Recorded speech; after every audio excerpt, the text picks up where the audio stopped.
Python is made up of many different native data types, including integers, doubles, strings, and booleans, all of which you may be familiar with from Dynamo.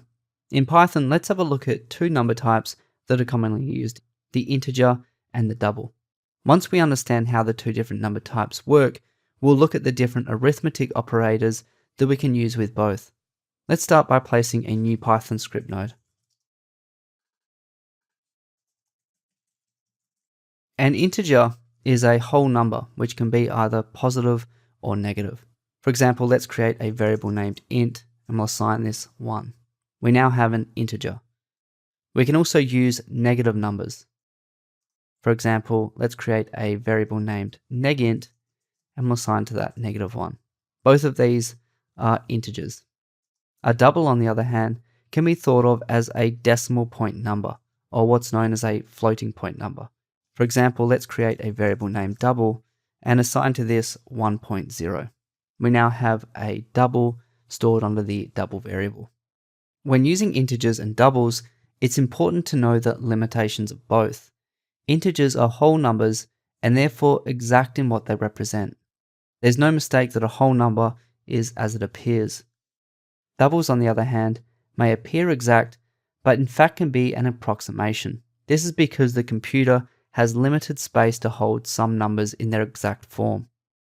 This is similar to the way we have difficulty displaying some numbers in mathematics.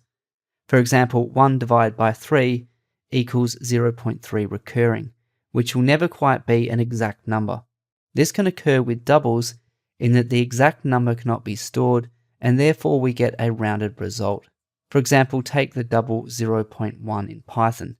In bit form, 0.1 is actually stored in memory as 0.00011 recurring. Therefore, 0.1 in its true form is not exactly 0.1. It contains trailing numbers that are a result of the number of recurring bits that can be stored.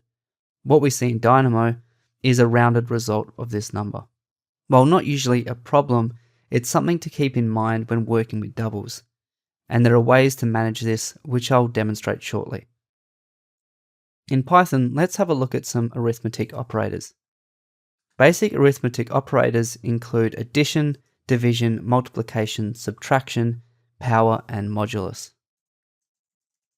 To demonstrate addition, let's create a variable named add, and we'll assign to this 2 plus 3 using the plus symbol. As you can guess by outputting add, we get a value of 5. To give you an example of the precision error that you might find with doubles, let's create a variable named check, and we'll assign to this a simple 0.1 plus 0.2 addition. We can now check if this equals 0.3 by using the equal to symbol, which is double equal symbols. This will simply return true if the value on the left is equal to the value on the right.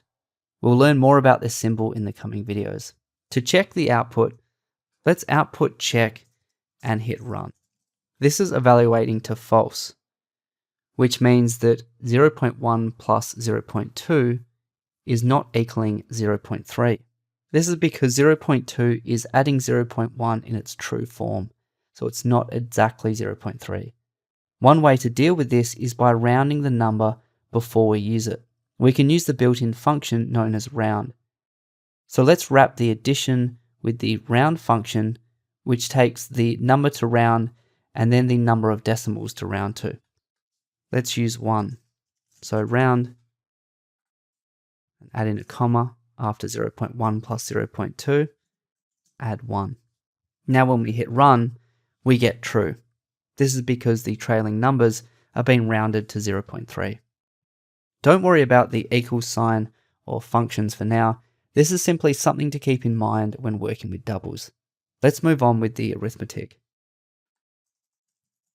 Division is done with backslash.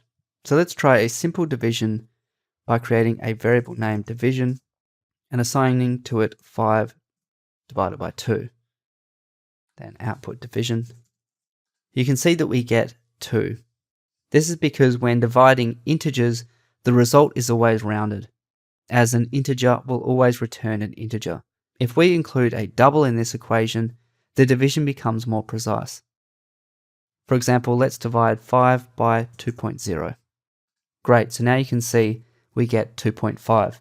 Multiplication, subtraction, and exponents are done using the star symbol and negative symbol.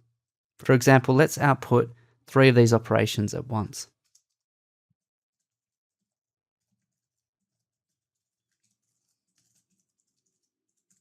Let's start with multiplication by writing multi equals 3 star 5. Sub for subtraction equals 9 minus 4. Exp for exponent equals 2 double star 3, which means 2 to the power of 3.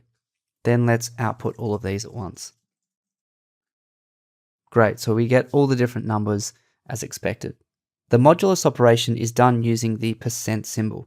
If you haven't used a modulus symbol before, this will always return the remainder of one value divided by another. For example, let's create a variable named mod, and we'll assign to this 7 modulus 2. Then output mod, and hit run. We get the answer 1. This is because 2 can divide into 7 3 times, giving the remainder 1. This comes in handy when we are trying to find numbers only divisible by a specific number. So in this case, we know 7 isn't a clean division of 2 as there's a remainder. One thing to watch out for in Python is the order of operations. Python follows the PEMDAS order, which is parentheses, exponents, multiplication, division, addition, and then subtraction. Let's try an example in Python. Let's create one more operation by assigning to a PEMDAS variable the equation 2 plus 5 times 3. And then output PEMDAS. It would be easy to mistake this for equaling 21. However, this equals 17 as multiplication comes before addition in PEMDAS. So instead of 2 plus 5 times 3, we get 5 times 3 plus 2. Python also contains other number types such as long and complex numbers. As we won't be using either of these in the course, we won't be looking at them in detail.